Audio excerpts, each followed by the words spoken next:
পুলিশের হাতে গ্রেফতার বারুইপুরের ঘটনায় প্রধান অভিযুক্ত। বারুইপুরে নাবালিকা খুনের ঘটনায় ধৃতের সংখ্যা বেড়ে হল ৩। পুলিশ সূত্রে খবর, ঘটনায় প্রধান অভিযুক্ত আনন্দ সর্দারকে সোমবার বারুইপুর এলাকা থেকে গ্রেফতার করা হয়েছে। নাবালিকা দেহ উদ্ধারের পর থেকেই তাকে খুঁজছিল পুলিশ। বারুইপুরের ঘটনায় রাজ্য পুলিশ ৬ সদস্যের বিশেষ তদন্তকারী দল গঠন করেছে। তারা অভিযুক্তদের খোঁজে রবিবার রাতভর তল্লাশি চালায়। রবিবারই একজনকে গ্রেফতার করা হয়েছিল। সোমবার সকালে ধরা পড়েন আরও এক অভিযুক্ত। তারপর বেলার দিকে মূল অভিযুক্তকেই গ্রেফতার করা হয়। এছাড়া কয়েকজনকে পুলিশ আটক করে জিজ্ঞাসাবাদ করছে। বারুইপুরের ঘটনায় দোষীদের কঠোর শাস্তি হবে বলে জানিয়েছেন মুখ্যমন্ত্রী। ইতিমধ্যেই নিহত কিশোরীর পরিবারের সঙ্গে তিনি কথাও বলেছেন। কিশোরীর বাবাকে মঙ্গলবার ডাকা হয়েছে ভবানী ভবনে।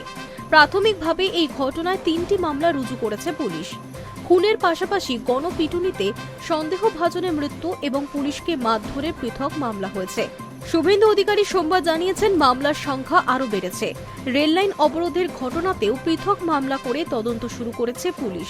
তবে এখনো পর্যন্ত যে ৩ জনকে গ্রেফতার করা হয়েছে তারা নাবালিকা খুনের মামলাতেই অভিযুক্ত।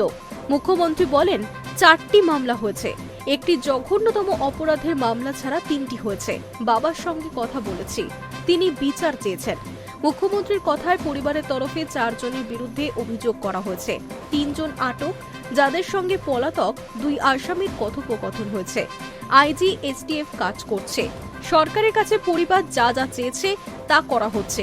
ওরা সহযোগিতা চেয়েছেন, পাবেন। তদন্ত প্রক্রিয়া সম্পর্কে এখনই খোলসা করে কিছু বলতে চাননি মুখ্যমন্ত্রী। তিনি বলেন, গণপিটুনির ঘটনায় সাম্প্রদায়িক অ্যাঙ্গেল ছিল। এখনই কিছু বলবো না। যেভাবে রেললাইন উপড়ানো হয়েছে, অতীত মনে পড়ে যাচ্ছে। ২০১৯ সালে সিএএ বিরোধী আন্দোলন বা কিছুদিন আগে ওয়াকফ আইন বিরোধী আন্দোলন। সিআরপিএফ এর ২ জওয়ান আহত, একটা পুলিশের গাড়ি পোড়ানো হয়েছে। সোমবার ধৃত আনন্দকেই বারুইপুরে নাবালিকা খুনের ঘটনার প্রধান অভিযুক্ত বলে উল্লেখ করা হয়েছে পুলিশ সূত্রে।